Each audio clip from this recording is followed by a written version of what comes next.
All right.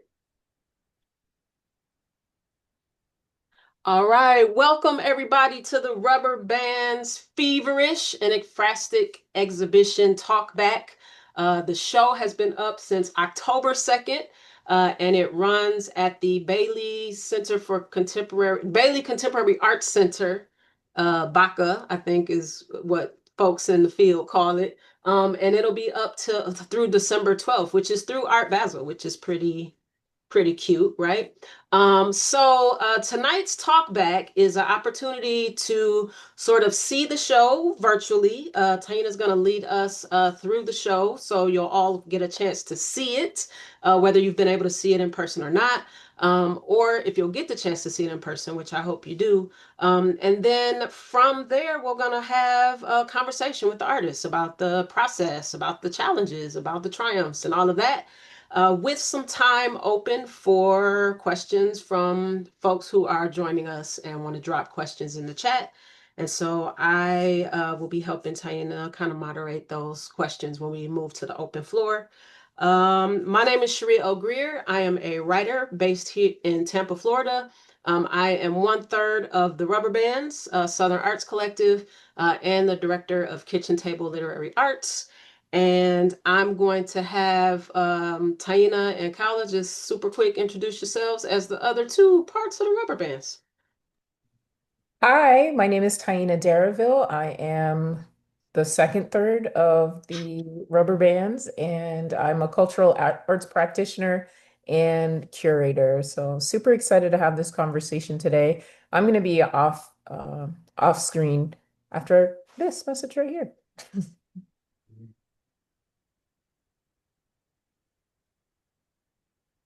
I am Khaulah, Naima Nuruddin, and I am. Are you having trouble hearing me? No? Okay, good. And I am a third of Rubber Bands. I am a visual artist and curator and preparator and creative in general. So it's been a pleasure to work with all the artists we've been working with and to continue doing the work that we're doing. So I'm excited also for this conversation. Excellent. Thank you. And so I would love for the artist to also introduce yourself, think about like a couple sentences, and then don't make that face.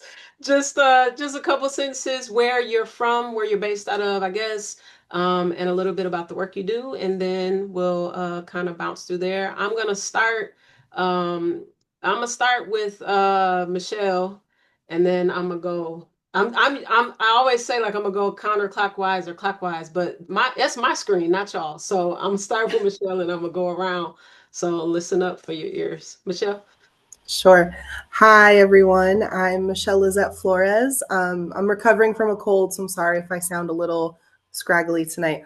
I'm originally from Miami, Florida, but I'm now based in Jacksonville, Florida. I'm a creative writing public school teacher, and I am a published author, poet, and now, ekphrastic artist. So this has been a really fun experience, and excited to do more projects like this. Excellent. Thank you. Brenda. Oh no, not me. I was expecting to see all the other beautiful people go before me, but there we are. Um, my name is Brenda Joyce Patterson, and let me apologize right now because I just had surgery yesterday. Um, and so if I look like I'm falling off, it's not because of you all. It just means I'm a little tired. That's all. But my thing is to be here all day. I mean, all evening. I am a I'm a retired librarian, reference librarian, fine arts librarian. Thank you. I did that for about 30 years and it was fantastic. Um, I am a writer in lots of different genres. I'm a poet, writer, fiction, essayist. I have I have actually been a talk show host, a literary talk show host for a couple years, and it was cool. I talked to local artists as well as national artists, and both experiences were fantastic. And I've done ekphrastic writing before, and I've actually participated in an exhibit before, but all of that was quite a few years ago when I was in my 20s, no, when I was in my 30s. I am now in my 60s. So there's a little time in between. But this has been a lot of fun. And thank you for having me participate. Yeah, thank you so much, Brenda, and thank you for joining us as you're starting your recovery. So really appreciate it, that commitment. Dominique.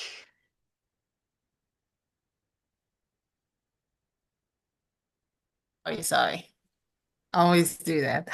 Hi, my name is Dominique Denis. I am a mixed media artist and designer, also a public art curator. I am based in Delray Beach, Florida. I'm a resident artist at the Arts Warehouse.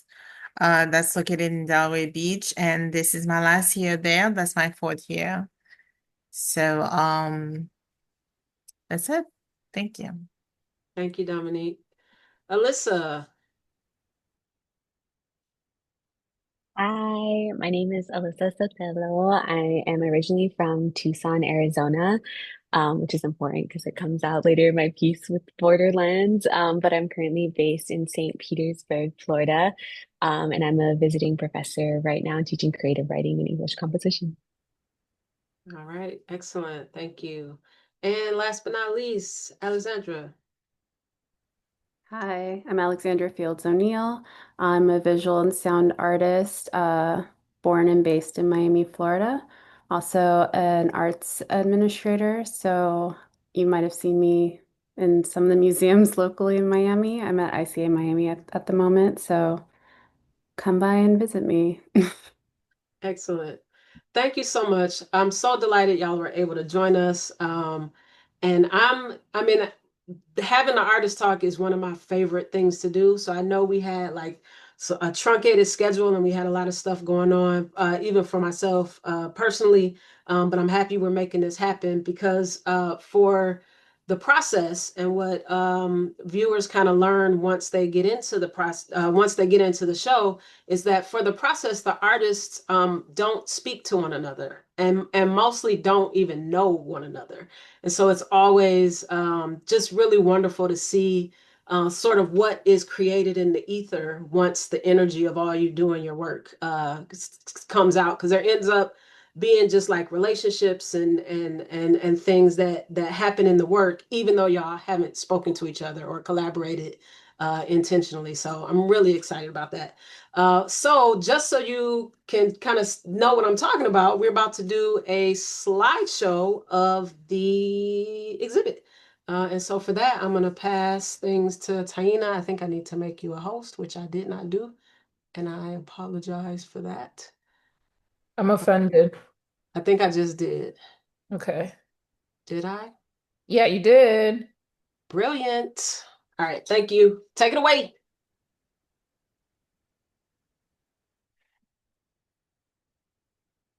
All right. So the way that this slideshow is going to go, we have some images of the show. I'm just going to go through them. Oh, went too fast. We're going to go through them. So we just have 2 image stills of the Feverish exhibition now on view at Baca.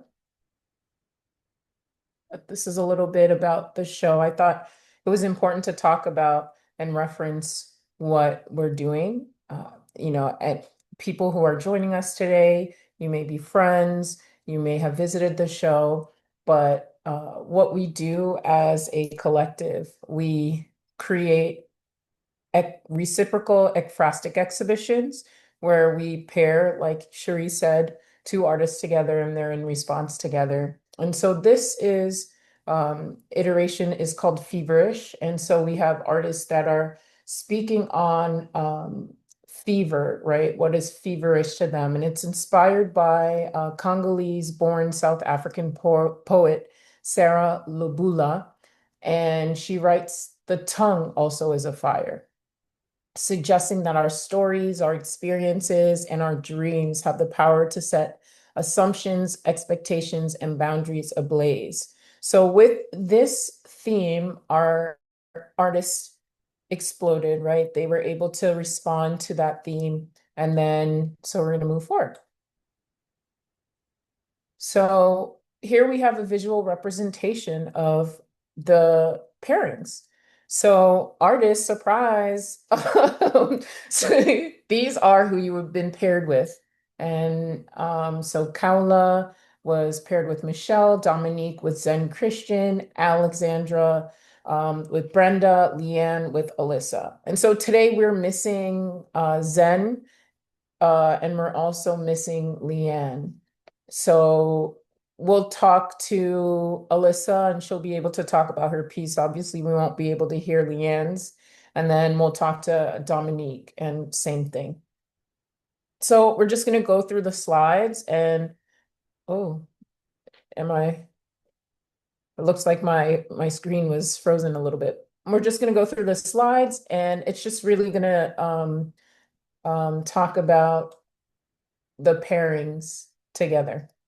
So this one, we're going to just talk to Dominique a little bit about your process, about how this piece, how looking at it now, and actually you went to the show, so you got to see it in the present as well, but also how the process was for you. If you could talk a little bit about that.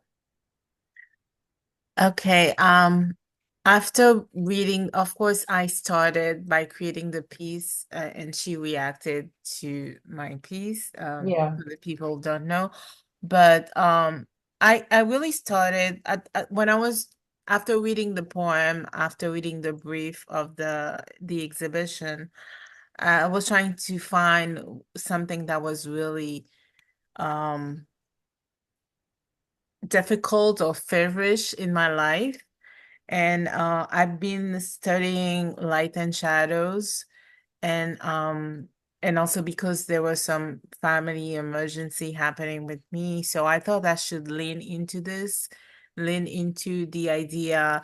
So I first started by having a sketch, having a concept, writing down a few words that actually express how I felt with that situation that I was going through.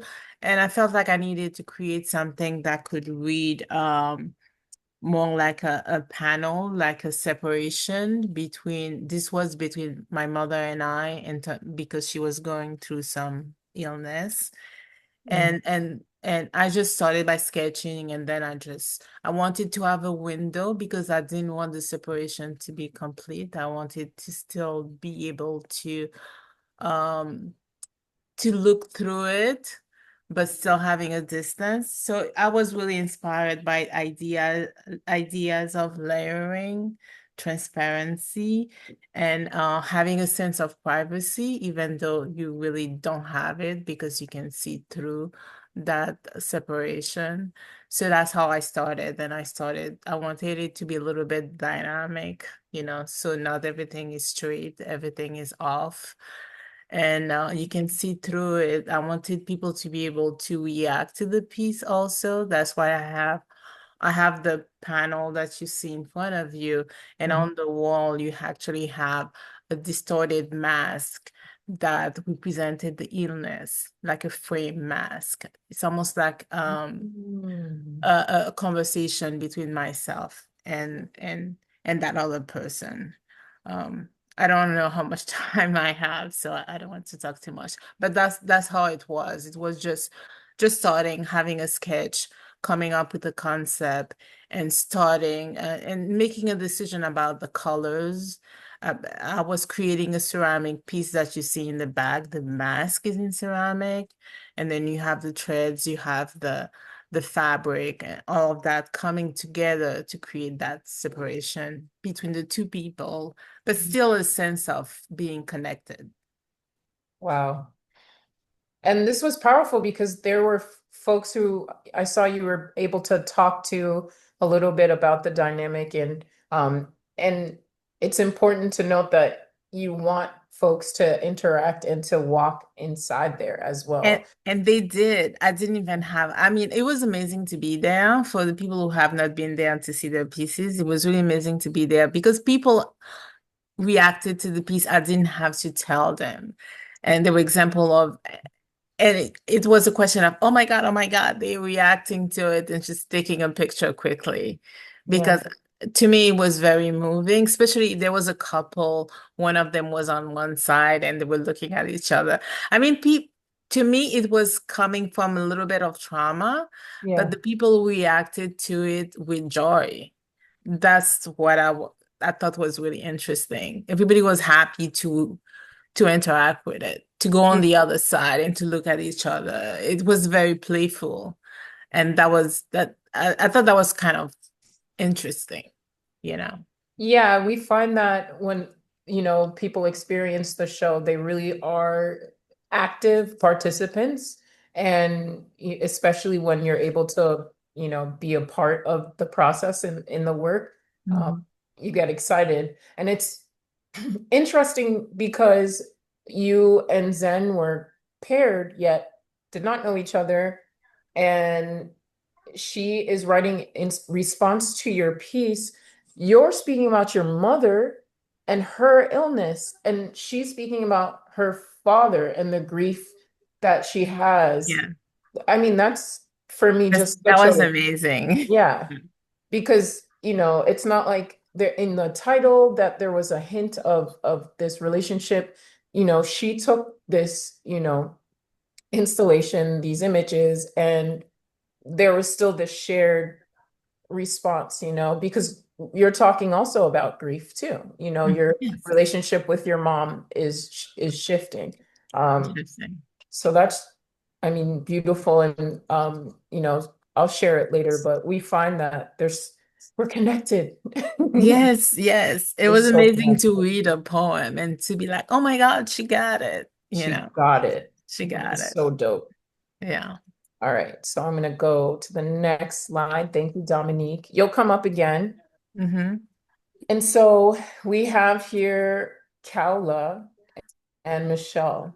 And so Michelle was doing her second. So this is technically Michelle's second piece. And this is not even technically it is. And this is Khaulah's first piece. So do you ladies want to speak a little bit about your process? So maybe let's start, actually, let me redirect this. Let's start with Khaulah because yours was the first and she responded to yours. So let's start with you, Khaulah, about Feverish.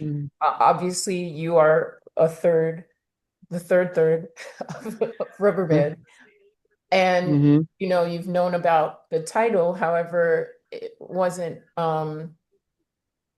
then you started to work on your piece. So then you took off this organizational side hat off and came into your artist role. So can you talk a little bit about your process with Ling Chi 1111 and how it pertains to Feverish to you?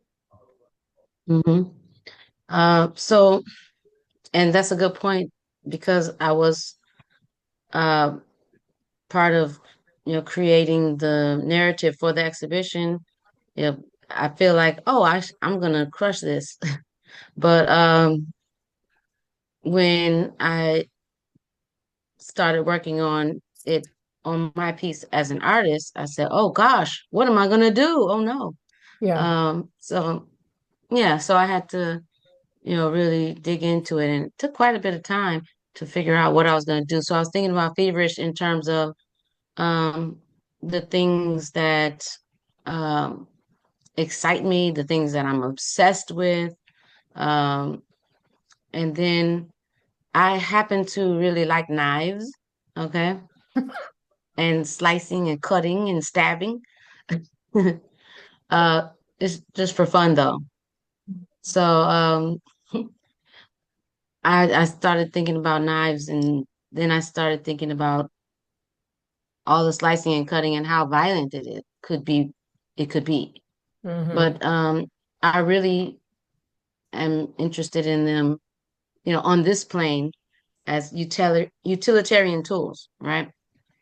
but then I thought about how violent they could be, and started doing some research about the use of them in other ways.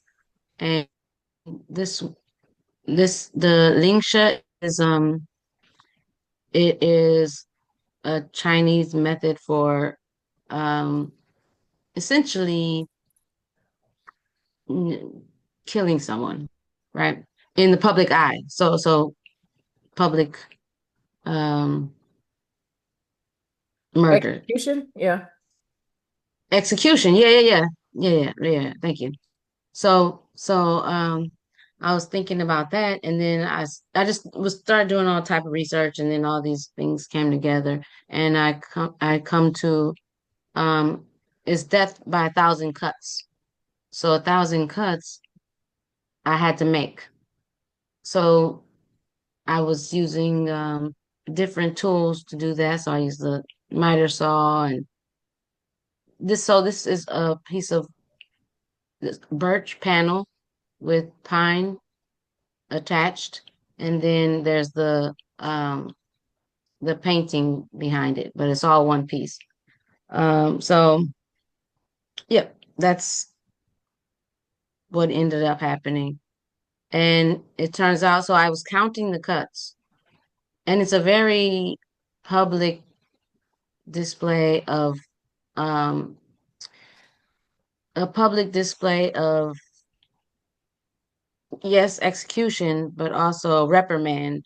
And it makes me think of all types of things as far as, lynching and whatnot, and Mm. how you have to understand that, you know, you're an example for what not to do. Um, but at the end of the day, all of those cuts, they're not just impacting the individual who did the so-called crime, they're impacting the community. Mm. Um, and you know, it was just a very emotional engagement with this piece. So, yeah, all right. I don't need to go on and on and on, but it turns out I needed to do more than 1,000 cuts. Mm-hmm. So I counted every cut that I did on the miter saw. I counted every cut that I did with the blades. So I used several different blades and things like this on this piece. And then when I thought I was done, I stepped back and looked at it and I wasn't done. It Mm-hmm. needed more. So I thought about that in terms of, you know, what it means to be feverish when you think, yes, like I'm done with this thing. And it's like, no, it's not done. I need to Yeah. do more. I need to do more. Mm-hmm. Uh, so then it ended up being 1,111 cuts. And that's a spiritual number. And when that happens, you can make a wish or manifest or something like that. Mm-hmm. So that's what happened. Beautiful. Thank you. Very feverish. Even the painting, which I think was more of like in the moment installation, seems, when you look at the brushstrokes and the drips, it's very feverish. And Michelle, in response to Ling, you said chai or she? Ling Shi? Yeah, yeah. Well, it's actually Ling Sha, Ling but Sha. Thank you. Ling Sha. Ling Sha. Mhm. Michelle, do you want to tell us a little bit about your poem in response to Ling Sha? Yeah, so it's interesting because like you just said, the painting that's behind the carving, I Mhm. didn't see that. All I Yeah. saw was the wooden portion of the piece. And I Yeah. think it was even flipped as an image. So I Yeah. didn't see it from this angle. But when I was looking at it, I just paid a lot of attention to how it was crafted. Hmm. And so I can definitely see all of the cuts that were put into it and noticing all the really intricate detail of it.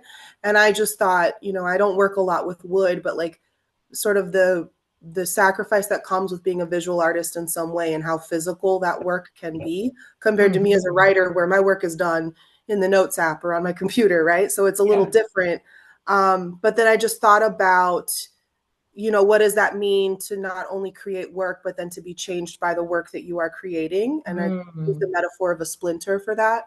And then also thinking about how, there's just like a lot that I was thinking about. Part of that was like, what does it mean to burn? What does it mean to be a catalyst? What does it mean to be accelerant? And then everything starting with this tiny piece of wood, and those tiny pieces of wood at first, it doesn't look like it's making that much of an impact until you look at the finished product and you realize you've created something here. Yep. But you also have all the sawdust to the side and all the splinters to the side, and the way that it's like physically, manifesting in your hands. But then also, as someone who's working with a piece like this, our own body oils and sweat and labor we put into the work that we create. And so I was really thinking about the reciprocal relationship that artists have to their art, and what does it mean to create, and what does it mean to be impacted by the things you're created. That's beautiful. Yeah, I mean, clearly Khaulah was changed by the work, and especially when you're looking at the relationship between you both. There's an accelerant there. There's that flame there. There's the fire. And let's keep on moving. All right. So the next one is, I want to say Alex so bad. Alexandra and Brenda. And so this is Brenda's first piece, Thermogenesis. Wow, I can't speak today. And in response is Alexandra's gravity. And so let's talk to Brenda first about, this poem and how it felt creating it and fever. And then Alex, we can talk about your response to the piece. So we'll just continue to do that, ladies, as we keep going by each slide. Okay. Thermogenesis started out obviously in thinking about feverish. I read the poem, the initial poem a few times, and I just kind of sat with it. There were two thoughts that came to mind. One that dealt more with just a human body, and the other, and emotions. And this one, which is the one that I went with, that started out with the fever of the earth being born, being created. We know all about volcanoes and lava and all that kind of stuff, but a lot of people don't think about what's happening underneath, and that it requires a lot of heat, a lot of fire. So I was thinking about that and thinking about that, and I just thought, well, let's start with the earth, and let's start with how it began, how it's being born. And then from there, I went from the earth to humans, and to the first person, and then to all of the people. And then outside of that, I went even further, because we, especially in the United States, but I think we in the world think about the earth as being the only thing. Even though we know there's a galaxy there, we only think about the earth as one thing, the only thing in the universe. And I wanted to talk about how, yes, things began here for us, but things are also happening in other places. And so that life, that living just keeps going. The genesis just keeps going to other places too. So Beautiful. And, timely, let's speak to Alexandra about, her piece, which actually features soil, which, this picture is not as detailed, maybe it's because you got to see the show. I don't know, but there's some soil, and you can speak a little bit more about that, Alexandra. Yeah, Alex is fine. I know I go with the full government, but you can call me Alex. That's how we know each other. First, I just want to say that I was really blown away by Brenda's work. So I hope I did it some justice. It was just very visceral, and I I just kept seeing all of these different images in regards to the poem. And I immediately got that essence of the core of the earth, the formation, the from like you said, from the molecule level, all the way up to humans being involved and the unity in that. And it felt like I wanted to kind of do justice of this like cosmic soup of like all of us Mhm. kind of being in there with the earth, which is why I wanted to bring natural elements into it. Some of my past work I've used sand and other elements like that, but as Tayana said, I did use dirt in this piece. Mhm. Um, but there was just so many different types of, I guess, I mean, in the creation of it, right? Where we're talking about a womb and flora and fauna, black bedrock. I kind of wanted to touch upon these different elements that make for, the earth core.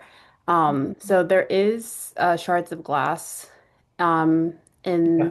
in the sphere as well. So I wanted to try to mimic that, right? That sphere of like where all these elements come together and they kind of play with each other. They form, microcosms to like, you know, human beings.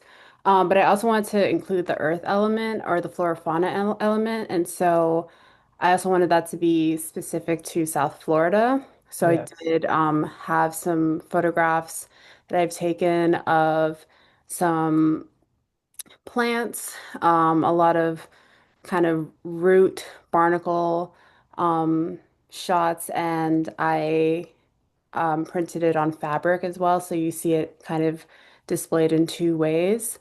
Um, Mm. so I really wanted to kind of combine all of the elements that Brenda highlighted that it's kind of part of this whole um, sphere, Mhm. world and element from the essence of it to what is created afterwards. Yeah, and something that Brenda said about, Earth not being the only space, when hanging this up almost makes me feel like the flag you put, like when well, the astronauts put this flag up of, here Yes. we've been to the moon. And so I just find that interesting, and the natural elements coming out just really ties into, it's just it really feels like a true depiction of what she's trying to say. Like, this is super yeah, symbiotic, and it's amazing how, Mhm. not having met each other, everyone is able to respond in such a way that's really, really, really balanced and natural. And so we're going to move on to Alyssa. LeeAnn is unfortunately not here. Um, but we have her Altaret and Alyssa's poem Idol. And yeah, I really would love to hear more about this poem in response to this. Okay, so I did respond to Leanne. It wasn't this piece. I'm not sure. It was like it had symbols on it. And it was like fabric that was ripped. Um, so I guess kind of what I was gonna say for that one is a little Let's different. pause. Oops, embarrassing, my bad. This piece? No, no worries. Yeah, with that one. Perfect. Okay. Oh my God, embarrassing. I Sorry, guys. no worries. Um, so for do you want me to still speak to the Of original, course, the idol piece? absolutely. Okay. Yes. So if you saw the other artwork, it was kind of like torn fabric, and it had all these symbols on it that just made me think about like iconography and kind of the things we uplift and uphold. And just I don't know, I think that one of my obsessions, I kind of just like fed it into this piece and like really read what I wanted to see Hmm. in it. And so I was really interested in this idea of like a scary lady and like what that means and what that looks like. I really bow down and like am inspired by a scary lady, a scary woman. And so I wanted to speak to what that means. And I was inspired kind of by this like the red that's in this piece. So I'm like red lips slice and like I'm thinking about all the ways that the threads are kind of part of it. And so I don't know, I guess the imagery that I wanted to talk about was about that and about the other piece. Yeah, and can you speak a little bit more though, because you're, in this you're talking about a mother. And so what I'm doing right now is Mhm. quickly changing the slide because I did a huge no-no. And so we can see it back to back. But when we look at this piece, it's an abstract, it's printed, and Mhm. you're talking about a scary lady, you're talking about mother. So Mhm.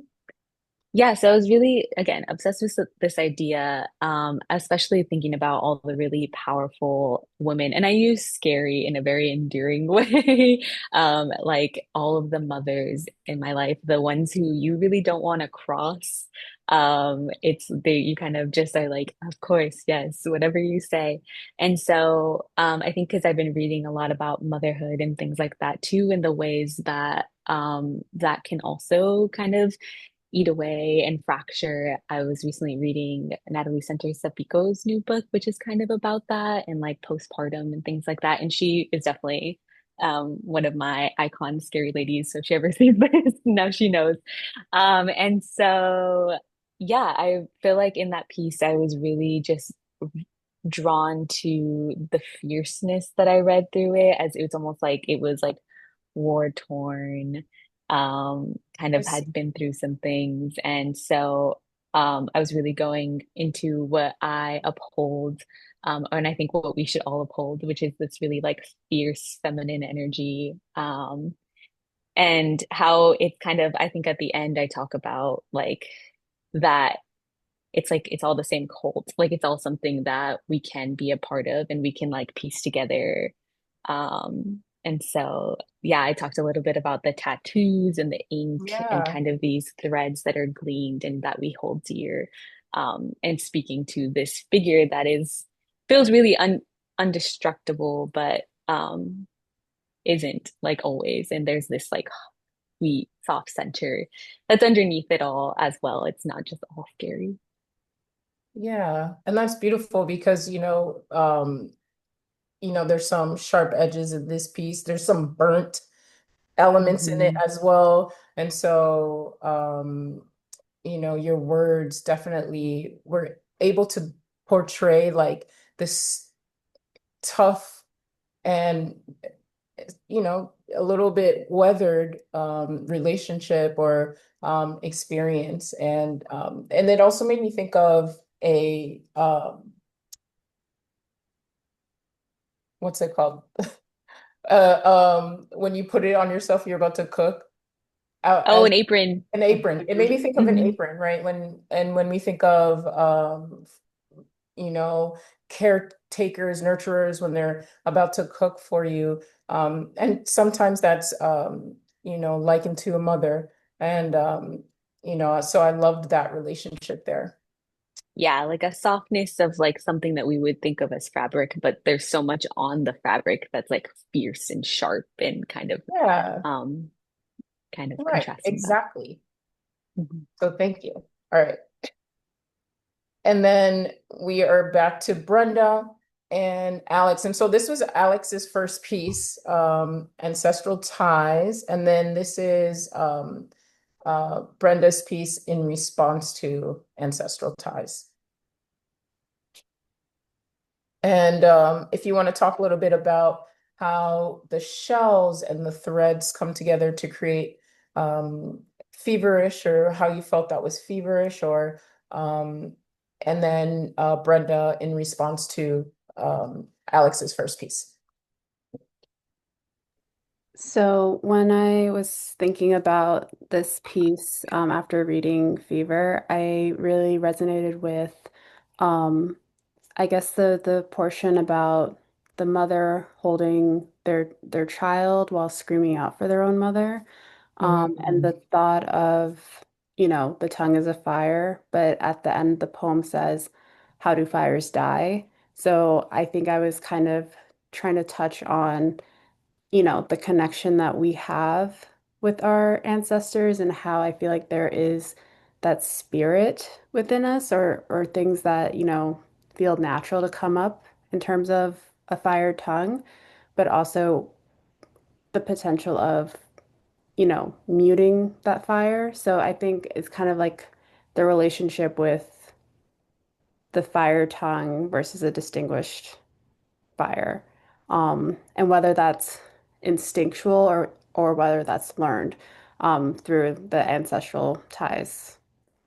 So that's kind of where my inspiration came from, or what I kind of took from the poem that Mm. resonated with me the most. And what about seashells as these symbols for, liberation and also communication? Hmm. Did that have anything to do with that as well? Yeah, I think there's layers of that in the piece as well, right? Like what we use conch shells for in terms of what we hear, or like growing up, if you find a conch shell, like that there's a message, or there's, natural sounds that come from that, Yeah. and the ties between that. And I just always felt like I gravitated towards shells or using natural elements in my work. Mhm. So I don't know if that just comes from just being a Florida kid or having a Caribbean background. There's something that just feels very ancestral about shells and in terms of communication. So I felt a natural gravitational pull to kind of use those materials. Mhm. And Brenda. Um, it was interesting that Alex, that you said that as a Florida kid, you think about shells. Um, I'm not Caribbean, but I am Florida, and I think about shells too. Mhm. And in looking at your work, I was trying to bring all those things together. And something, because we were talking about feverish, of course, I'm thinking fire, I'm thinking hot, I'm thinking red. So when I was looking at your piece, you have the strings that are deeper than a red, but a type of deep red. And then in the center of the shells, they were pink, which is sort of like a beginning spot. And I think I mentioned earlier that when I initially was thinking about feverish, I thought of two things. I thought of the earth, and I also thought of the individual, a person. And because these two pieces were sort of more within reach, it brought back the idea of the individual. So when I was sitting and trying to start with that, that last section is the part that came to me first, about our shells open, tendered pink in the center, heated tendrils of a spill.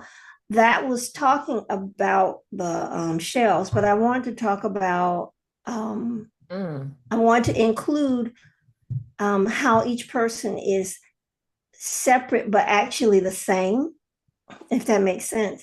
And so it made me think about the fact that partially what's going on politically, but also just thinking about humans, that our major thing is to get up in the morning and do whatever job it is that you are aiming for or that you have. And then and you're no different from anybody in many ways, but also you are different. So I wanted to bring those things in about you do this, and everybody basically follows the same list of things. But then at night is when we get a chance to truly be individual. At night, we go home, and hopefully, our home is a safe place so that you could be your true self. But also, when we dream, is when we get a chance to explore all of the pieces to ourselves. And so that's where you see all of this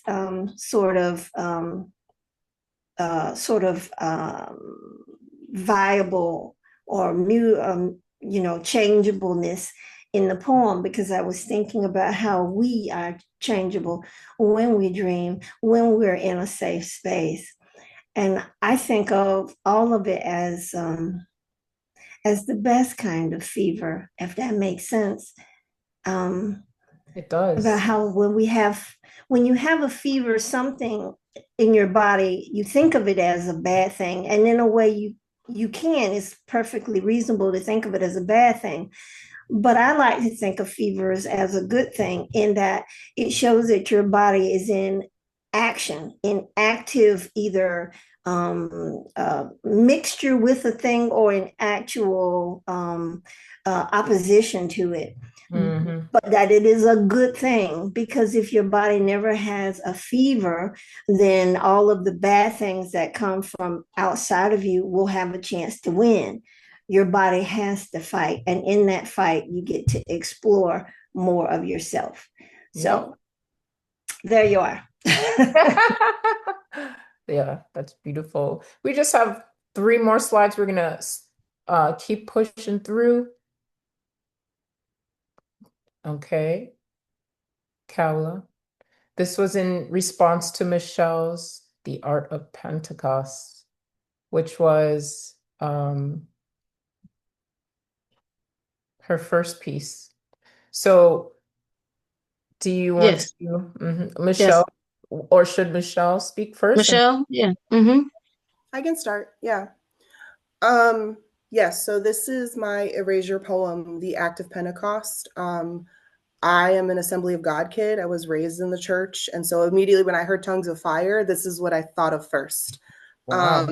And so I immediately knew what I wanted to write about, and I was immediately scared. So I knew it was the right piece to write. I actually took my mother's Bible, and she passed away about 15 years ago now. So it was really intense, emotional, spiritual experience to go back and read her Bible. And I copied word for word the exact way that her Bible is set up on a Word document, and I created the columns. And at first, what I did was I blacked out poetry. In my mind, what I view as poetry, I blacked out the scriptures and just started paying attention to words and phrases that were sticking out to me about Pentecost and what it means to me now as someone who would not describe herself as a believer. I've also been heavily, sorry, my daughter's also here, so her orange. But I was also heavily inspired by Nicole Seeley's The Ferguson Report and the way that she took documents, legal documents from Michael Brown's murder, and sort of reworked it into something very beautiful and lyrical. And for me, my relationship to religion is very tenuous. And so I wanted to create something new out of that. And so this is sort of a reinterpretation of the book of Acts chapter 2, which is the exact scene of Pentecost. And it's the first time, for those who don't know, where new Christians essentially have the Holy Spirit come upon them. They begin speaking in languages they've never heard of before. They're able to translate and understand these languages. And it's sort of when Paul, I think, establishes his church and sort of establishes this act of like proselytizing and evangelizing. And really the book of Acts is an exploration of that. And so for me, this is my sort of like a resurrection of what does it mean to believe in this current iteration of my life. And this was the piece that came out of that. Beautiful. Khaulah? Yes, I love this idea of resurrection. So I was really wrestling with this, Michelle. Uh, thank you for giving me a challenge. That was Me a too. challenge. Um, so um, I have collected these ashes. Um, I happen to have a habit for smoking for many years now, and I've been collecting these jars of ashes. Um, and I didn't know this, but they smell like cremated remains, right? I did not know that. But I just know that it smells like something burned, and here's the death of the thing. Um, Whatever that thing would be, wood or some, or, apparently human bodies as well. Someone told me that. I did not know that. But anyway, the moral of the story is there's no moral. Um, so Swidden is what I chose to roll with for responding to this piece. Um, and then as time progressed, I was actually going to just do the one panel. And then as time progressed, I said, it needs more, it needs more, it needs more. So this piece goes from the burning. So Swidden is about burning. It's an agricultural term to, burn the land in order to, you know, rebuild essentially. So um, the first panel is burn, circles. Let's just call them circles. But it's actually a version of the Adinkra symbol, which is essentially about all encompassing. So that symbol is for, you know, that's what that means, if you keep it simple. But so the Adinkra is there, and I burned it into the wood. And then for the next piece, the next panel, um, it's almost like a watercolor. So I used the ashes that I've been collecting for years, which I didn't know why I was doing it, but apparently I was doing it to respond to Michelle's piece. So the ashes I use as essentially the pigment, and then the binder is varnish. So mix that up, and then so it's a transition from the burning of what's old and no good and it doesn't serve us. All the things that don't serve us. And there are a lot of things in the Bible that don't serve us, right? And even in this passage.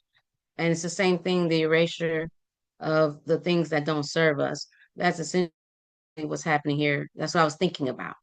Um, and then moving forward, building it back up. So it's like really destroying the old and getting to something fresh and new. And then when you move forward, now the ashes are thicker and heavier and relatively transient. So if you touch that piece, that's the third piece. If you touch it, the gray areas, they might fall off. But that's why you're not supposed to touch the art. Taina, don't touch the art. uh, and then we move into new growth, development.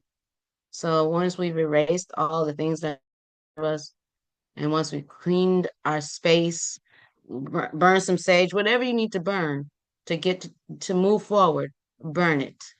And then now we can rebuild, and then now we end up with this open space for, full, rich, colorful life. So that's what that's about. Thank you.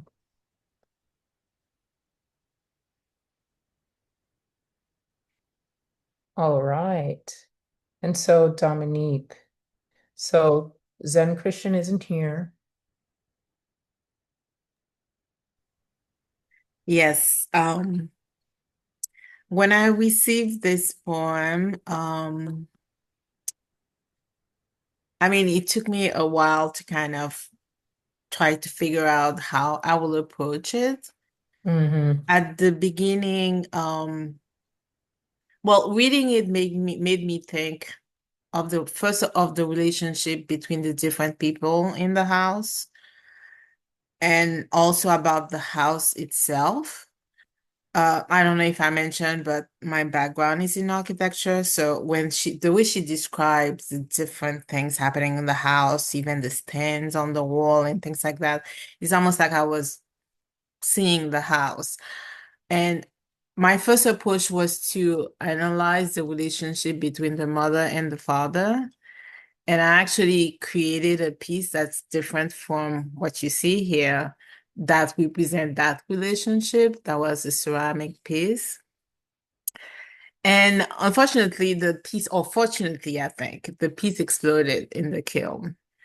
So when that happened, I just went back to the poem and I'm like, this is probably the poem is telling me that I'm not looking at it the right way. And what I decided to do is to really understand how everything is hot, everything is uncomfortable. To me, the poem made me feel very uncomfortable with the heat, the way the mother will never turn on the AC. It's almost like, you know, and I decided to do something totally different, to still go back to the yarn and the wood, but I thought about my family, and I thought about when it came to material, I thought about my family. My father was in the construction business. It's hard to tell, but the structure of the piece that you see above the blue pedestal is PVC pipes. And then that's a nod to my dad. And the fabric and the yarn is really about my mom because she really loves to create outfits for us. And I said to myself, I need to create a space for the people living in the house because they definitely need to get out of that house because it's almost like things are about to explode. And to me, this piece that I created is really like a sketch model, like a maquette of what the pavilion would look like. In in my head, this is almost like offering a pavilion, a place where they can actually get out of the house and be outside so they can feel the breeze, they can feel the cool air because obviously it's too hot. Things are about to happen if they stay there. So that's my interpretation. That's how I reacted to the poem because I could not. I wanted them out of that place, you know. So that's if you could see it in person, you can get a little bit closer. You will see the space that's created inside. It's almost like a cocoon-like space that's created inside of that um, whimsical shape that you see. So that's my interpretation. Beautiful, beautiful. All right, one more. So, Alyssa, do you want to speak a little bit about this? Yeah, so this was my initial response to feverish, and I kept coming back to this idea of heat again and again and again. And for me, that means different things. So thinking about the Florida heat and desire, and Florida being a place for that for me. And I write a lot about queer desire as well. And so I kept coming back to similar words and things like that. But one of them was succumb. And for me, heat also makes me think of home and the borderlands that I grew up in, where a lot of immigrants are passing through the Sonoran Desert and succumbing to heat and heat stroke. And where I grew up, we in PE we learned about like the threat of heat stroke and how to know when it's happening and all these things. So it's something that I've definitely been obsessed with. So I took these two obsessions and was like, I know that there's a way to put them together. And that's what this poem was. So in one way, it is definitely very sensual and you can read it that way and you can go throughout it. But if you look at it the other way, it also is talking about this story, this very embodied story of what it is like to succumb to the heat and how you crave the falling sun or any kind of shadows, and how that succumbing, it still is a thing that quickens your pulse, whether it's in desire in a positive way or it's in kind of this like last kind of life that's coming out of you way. And so I was really trying to meld these ideas together, and both kind of end with like a darkness, and so, or like some kind of relief and things like that. And so that is what this poem was for me. And I like that you can read it the first way and the very obvious way, of kind of the word choice that I have in here, but there's also this other way that you can go through the poem. Yes, absolutely. And I definitely went longer on my slideshow. So I'm going to tap it into Sheree. Sheree has some discussion questions. And please, if anyone has any questions, please drop it in the chat and we will make sure to answer as many as we can, okay? And thank you, ladies. Thank you, Taina, for basically taking us through the exhibition. Again, it is on display until December 12th. So hopefully you can get a chance to go see it and send folks to go see it, folks that might be in the area. What I enjoyed about the presentation of the slideshow and each of the artists getting a chance to talk a little bit about what they were thinking as they were doing the work, is that it gives, and I guess this is the thing that I was really, I guess, floored by, which is how deeply personal the work is. That is, I think, oftentimes a feature of poetry, or maybe just a feature of art in a lot of ways. But I'd love it if you could talk a little bit about what was like, how did you bring yourself to go so deeply personal, right? You don't know the person you're sending this work to. You don't know us, right? But yet and still, y'all really dug into, kind of just like a depth of emotion and a depth of personal obsession or personal feelings. And so, who would like to talk a little bit about, like, how did you give yourself permission to be so vulnerable, given you're working with strangers, essentially? I can start. So it's funny because before I started this project, I had been on a residency for the first time in my life. And so I was sequestered in the mountains in the Adirondacks for 2 weeks, no kids, no work, no husband, nothing. It was just me and my own poetry. And I was really scared of the pieces I had been writing for the past few years. And that's what I left that feeling of, like, I have a second manuscript, or at least the bones of something here, and I could potentially get fired for some of the things that I'm writing about, which is really scary for me because teaching is my life and I love working, but it is a very scary time to be a public school teacher as well. So I think that, and then jumping into this process and getting the prompt and then having to create poetry out of that and then reading my mother's Bible, it was just a lot of personal exploration and me deciding, who am I being an artist for? And I have to be an artist for myself. And so I've now reached a point where, I'm not trying to get fired tomorrow or anything like that, but I still want to honor the work that I know I need to create. And I don't want to have to compromise that for some illusion of safety that doesn't necessarily exist. And that was really what it was for me, was sitting for a week or two with this draft I'd created, weighing all the pros and cons, and then just kind of throwing those out the window and just saying, I'm making art, and that's what this is for, and that's enough. And whatever happens after that, I'll figure it out from there. So that was what that process felt like for me. Yeah, thank you, Michelle. I love that illusion of safety, because that's really what it is, right? Nice. Anybody else? Um, We'll go Alright. Brenda and then Oh. Dominique. Okay. go oh, ahead. sorry, Dominique. That's okay. Listening to Michelle, I have to agree with her. I was not a teacher, like in the public school system, but I was a librarian for a very, very long time. And we do many things similar to teachers. In fact, once the people, adults, children go to school, they come to us.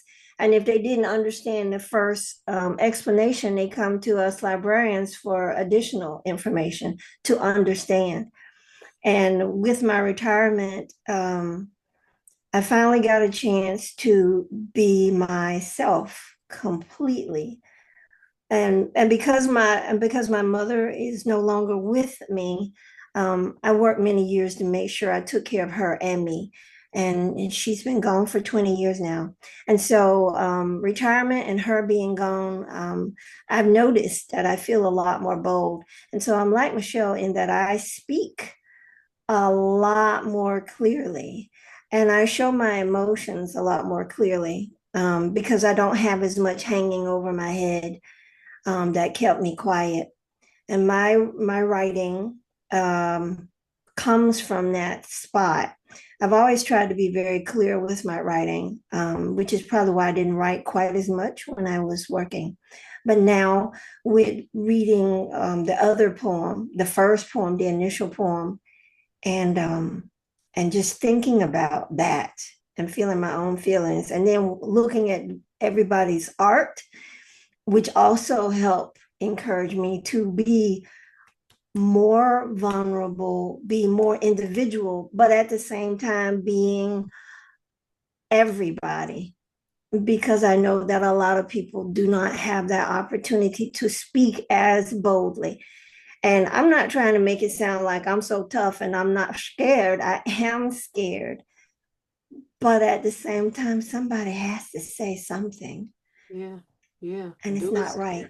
Yeah, What's do it happening. anyway. Yeah, thank you, Brenda. Dominique? Yes. A couple of months before receiving the prompt for this show, I went to see a couple of exhibitions from Haitian artists, and I haven't not seen Haitian art for a long time. And somebody who was there with me said, "Oh my God, there's always Haitian art is always full of drama and trauma." And I remember thinking, well, there's no trauma in my work. So what does that mean? Am I being very superficial? Or maybe I don't want to tap into whatever is really hurting and traumatic in my life, because up to this exhibition, I didn't feel like everything was a memory from my childhood, the forest and, uh, things that are happy memories. And I think and when this thing happened with my mother, I gave myself permission to really think about it and say to myself, what am I afraid of? Why don't I talk about that? Maybe there's more to what I create than just it's not that the other stuff is superficial, but sometimes you have to dig deep into who you are. And maybe that's when you create work that is more meaningful to you and to the other people. And having done this, and my mother suffered from Alzheimer. I mean, it's not a secret. A lot of people know about that. So it's not it's mild, but still you can see the change. So I felt like that's the best time for me to talk about something that is personal and disturbing and is hurtful, and so God knows what can happen after that in terms of really unleashing all kinds of different type of feelings, because that's at the core of your creativity, I feel, good or bad. Yeah. What's interesting about that though, Dominique, and you said this when we looked at the image of your first piece, and I saw it, of course, at the opening. If there's any like hesitance, like maybe like you don't want your work to like just say oh, I'm sad, I'm down, whatever. Like, even through exploring that vulnerability and this, sort of painful, tender relationship, people like the joy still came through.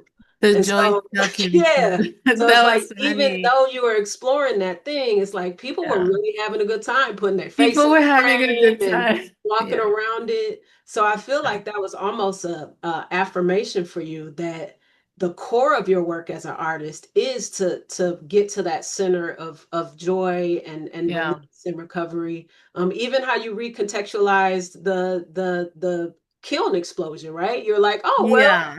Yeah. maybe this poem is trying to tell me to look again. You know what I'm saying? So it Yes, yes, that sounds is like true. you That have is a true. particular spirit of joy and recovery and like the bright side.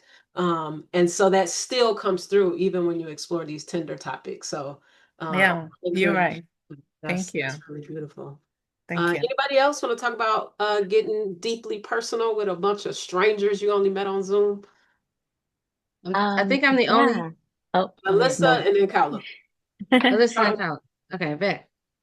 I just wanted to say that I feel like, especially in this time with so much going on politically, that the writing being more personal feels like an act of resistance and an act of defiance to say that I am still gonna write about these things. And I feel like I've really, I don't know, grabbed a hold of my writing as like something that I can do. And so for me, it's just continuing to resist and to be defiant. And I feel like that's the tone of kind of some of my two pieces that I wanted to come out a little bit like still here, still queer, like all these Yeah. things.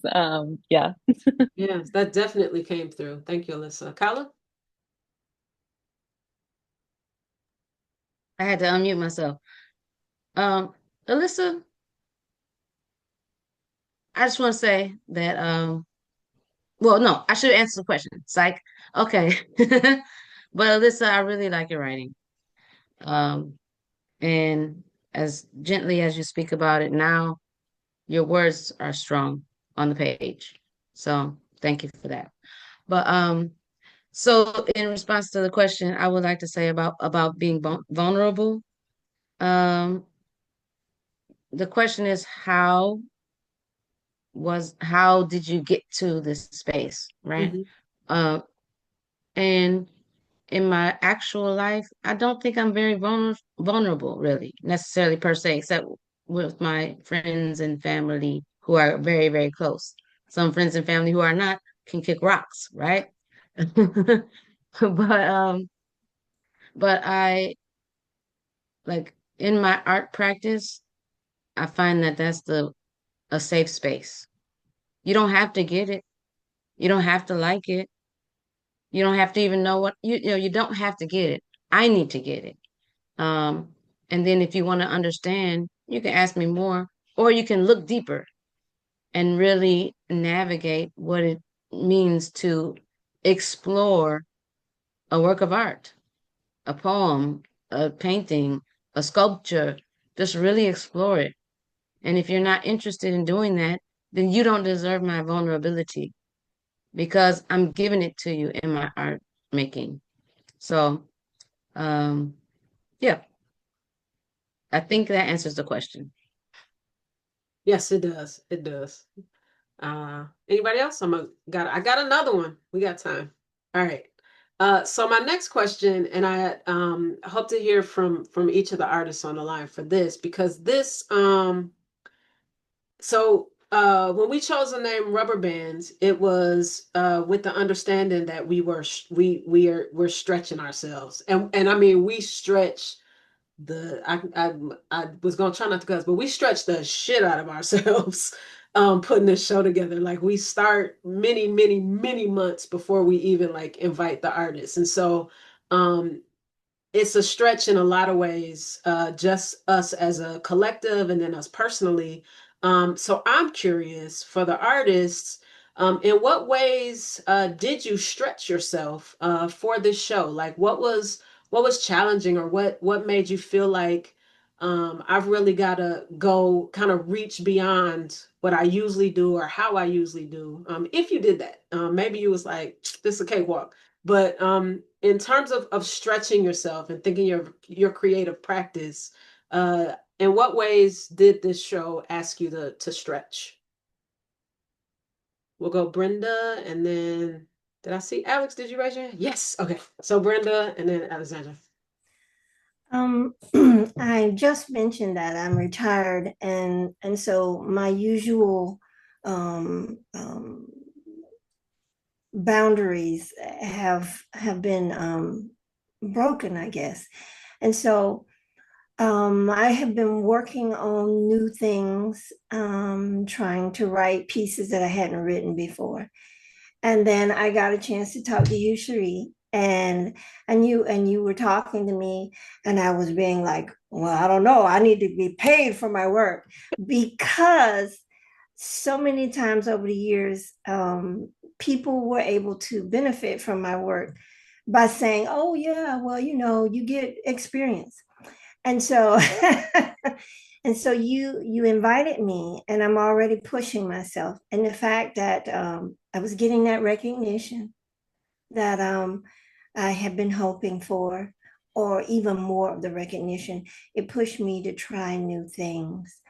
Um, the well, actually, both poems tried me in different ways, and so yeah, the subject matter. And so, yeah, thank you so much. Of course, you're welcome. Alexandra? I was going to say, usually with my practice, when I start working on a piece or a project, the inspiration comes from within, right? Or it could be in response to a thought or a situation. So I think as artists, we kind of have this relationship of how works start in our practice. And they build to something. And we're like, okay, wait, there's something there. So I think the seed comes up organically within us. But this was from the beginning a response to create a work from a response. And that was different for me. And so that was my challenge. And it was a beautiful challenge, and I was happy to have participated in that. Um, So I think I had to kind of sit and touching on your first question of like how, you know, did everyone get deeply personal? I think, whether art is good or bad, I think great art evokes something within you. So I think it was looking through that poem to see what we gravitated towards. And then it just became this really beautiful collaborative experience, right? Of, okay, this is in response to this. And now we get another work of art or poem that's created in response to, and then we create another response. So it almost became now this ebb and flow. So it became a different type of, instead of like the usual muscle memory, it became a different type of dance. So it was great to be collaborative and inspired in a different way. Yeah. Thank you for mentioning that. I often forget that the first piece is also a response. Like I'd be like, yeah, we're gonna send them the narrative and the title of the show. And I think even, yeah, I forget that that all the pieces are responses. And so they're all collaborative with people you don't know. Because when we are building the show narrative, like we're looking for work and we find a poet or a poem that resonates and then we use that. So yeah, thank you for that. That always escapes me. Anybody else? How they stretched for the show? Alyssa, and then Khaulah. Yep. So I just wanted to say that I really enjoyed writing poetry. I'm primarily working on a book of essays right now. And I think that the poetry helped me access a lot of things that I needed to. And it helped me just kind of get something out that I think in kind of doing revisions and things like that, get in the way. So I think it was really beautiful to be a part of this and to work together and be collaborative. And so I feel really grateful for like a switch in genre. I was so inspired by this process and the way that it helps us kind of stretch these writing muscles or these artistic muscles that I made all my creative writing students do ekphrasis. And so I was like, we're all doing it. So both poets and prose writers, and it was really amazing. And we engaged just with some local art that was on display. So thank you for this opportunity, and it spread beyond. Wonderful. I love to hear that. Khaulah and then Michelle. I stretched myself. So the question is, how do you stretch yourself? Yes. Mhm. So I stretched myself with my first and second piece, but the second piece was this is some VIP information, y'all. So you're tuning in, you're getting the scoop, okay? I stretched myself because we had to reorganize some things, um, and I had to like work faster and harder than I expected. Well, not harder, but well, yeah, well, okay. So I had to work fast and more intensely than I expected, because of reorganizing some things band side. So participating as an artist, and then being, I wouldn't say administrative, but being on the team, producing the exhibition, you know is doubly taxing, or differently taxing. So I stressed myself to say, hey, you know what? I have to figure this thing out. So there was some really serious problem solving I had to do to come up with my second piece. And strangely, I feel like I work better under pressure, but that might be something I tell myself because I always, do things under pressure. So I'm like, that's what drives me. No, what drives me is making the things, and I should work on not working under pressure. I used to say Anyway, that. I used to say that to my students. They'd be like, "No, I write my best papers, the night before." And I'm like, "How do you know?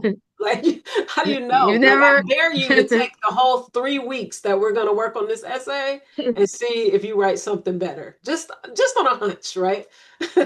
Try it. Try a little editing. Try, yeah, try. There's this thing. It's called time. Give yourself some. Michelle.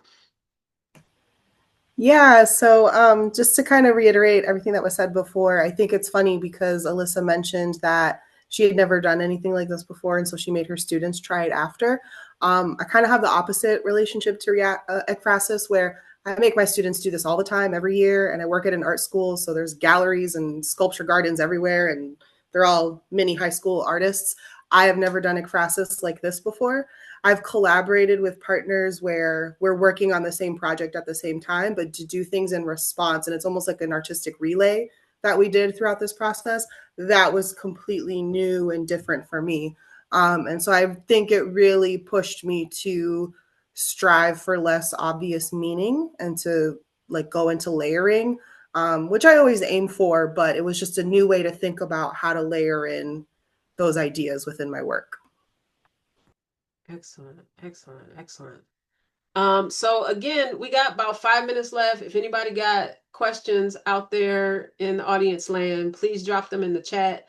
If not, I got more questions. So I did, and this kind of is informed a little bit with where Michelle was just mentioning this idea of whether or not you've done ekphrasis before, but having not done a process like this before. And I want to say, and Khaulah, Khaulah and Taina, you can correct me if I'm wrong. I feel like 100% of all the 5 shows we've done, the artists say, I've never done anything quite like this before. So with that, my question would be, and this is for Khaulah and Taina, who are like curators for the show. Talk a little bit about like what were some of the things that were most, I don't know, maybe surprising or affirming.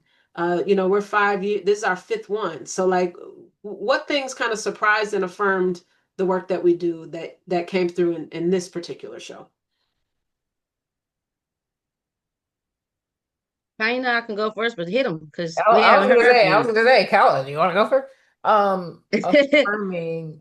Show day was really affirming, or the opening reception, seeing people with the checklist going back and forth, seeing people really engage. When you go to shows, sometimes, especially on opening receptions, it could be hard to look at the work depending on how many people are there.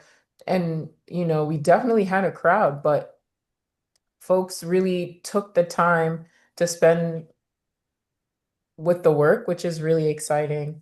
And, even this talk, right? Like, just realizing these threads that connects us is always affirming to me, because I mean, we are different ages, locations, backgrounds, to say the least. And yet there's so many commonalities that is so apparent. And yeah, working in response to each other, there's going to be this meeting point. But at the same time, even when everyone was responding to the first uh, blurb, right? The poem, there is still so much in common. So that's always affirming to me, because we get just beautiful work, and I love to see it.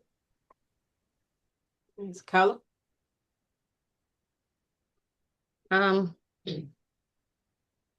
what I really enjoy about the work that we're doing together is that uh, um, we're we're absolutely creating space, and that's what we came to do.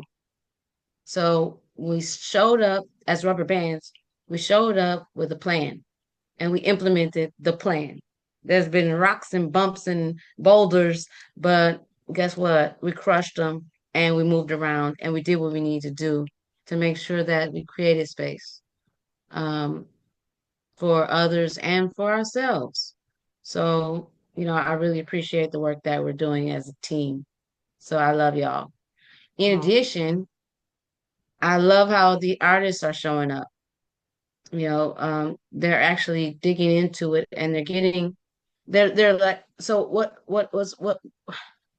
what I appreciate is that the artists are there has never been an artist who participated in our shows who has said that was whack. Always said, I don't know why I'm doing this crap with you clowns. No. Every time we have these talks, the artists are always saying, I never thought I was going to do this. I didn't expect to do this. And then the times that Sheree, you and I have participated as artists, I have always been like, I didn't expect to do this either. So it's really a stretch as a participant, and it's a stretch as you know, a collaborator in our team to like organize the artists and all these things.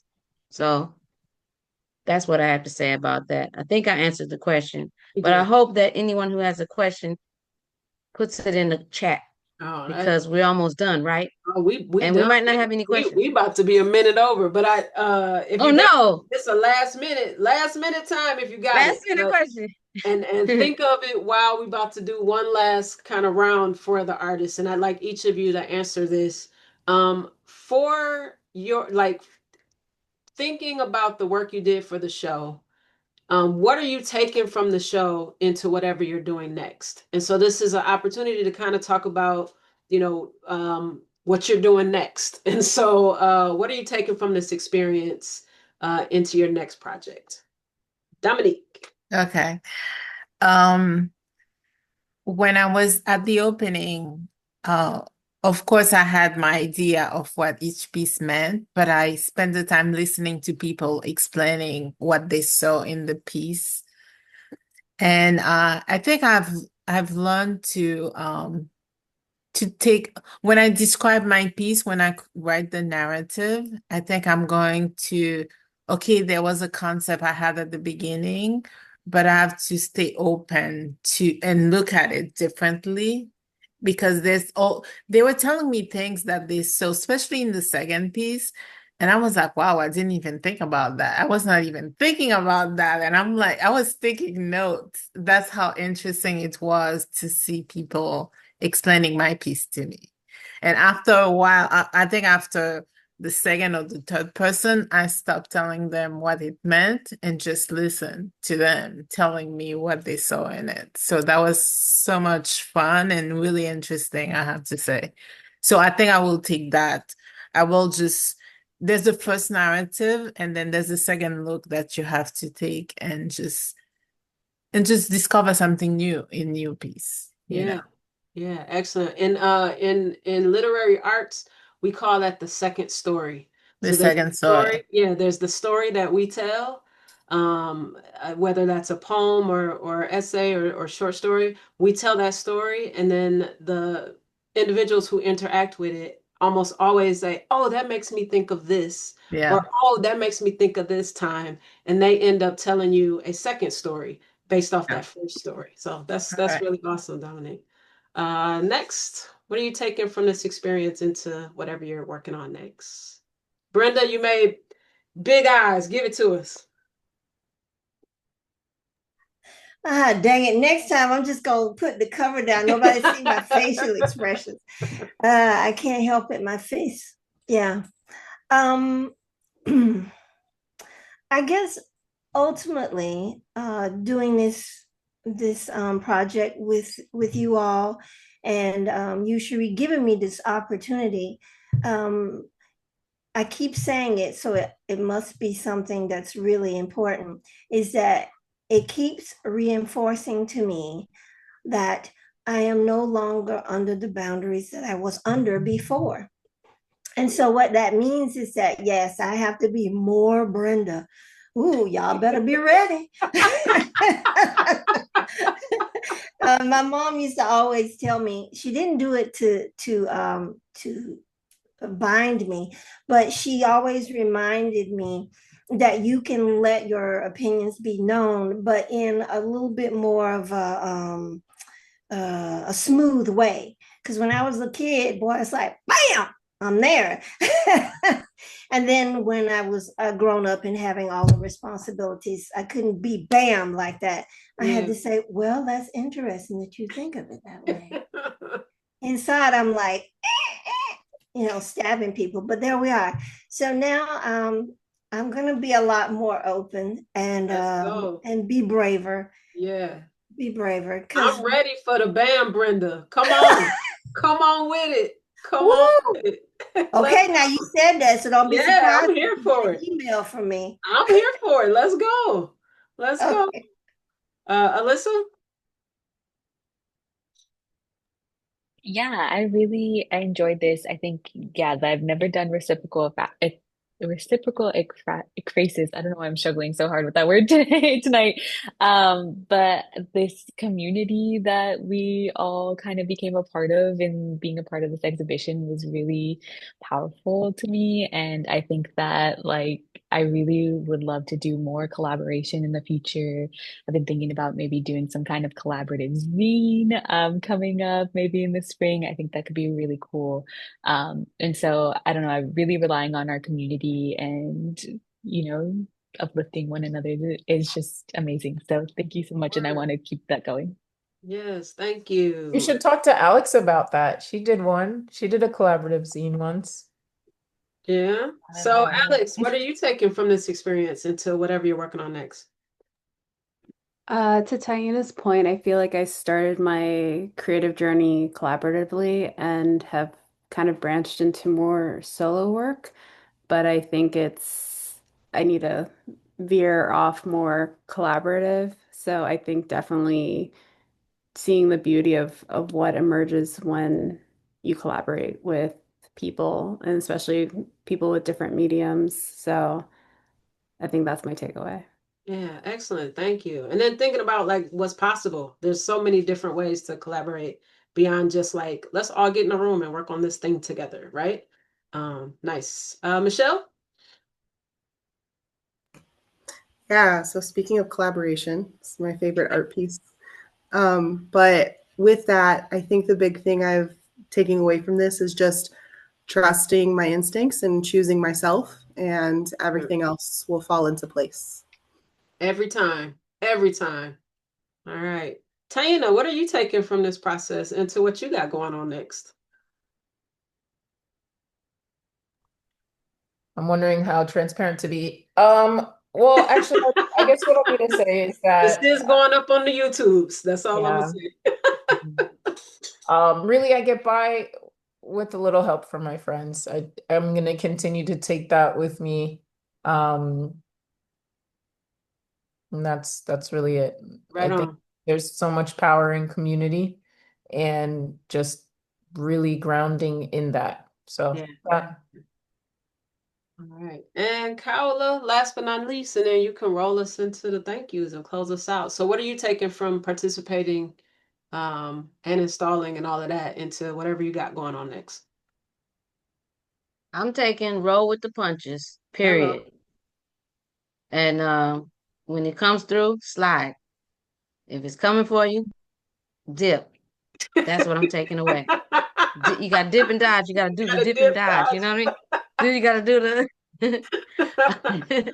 I'm here for it. I'm here for it. Yeah. So that's what I'm taking away.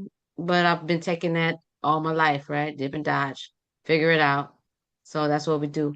Um, Moving forward, I do have an exhibition opening in January at Arts Warehouse.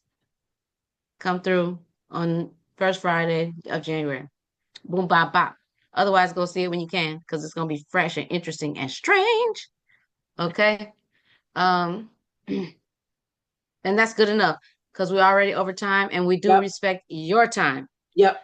And we really appreciate you guys showing up, everyone who's here, who's not one of the artists and participants. But I want to have dinner with y'all. We need to have a round table and just kick it. Um, because some of you haven't even seen or met in person. So, you know, but for now, we need to make sure there's no more questions. Boop, bop, bop. Send an email for Kyle's work. What? Yeah. Okay. They want to know the info for your show.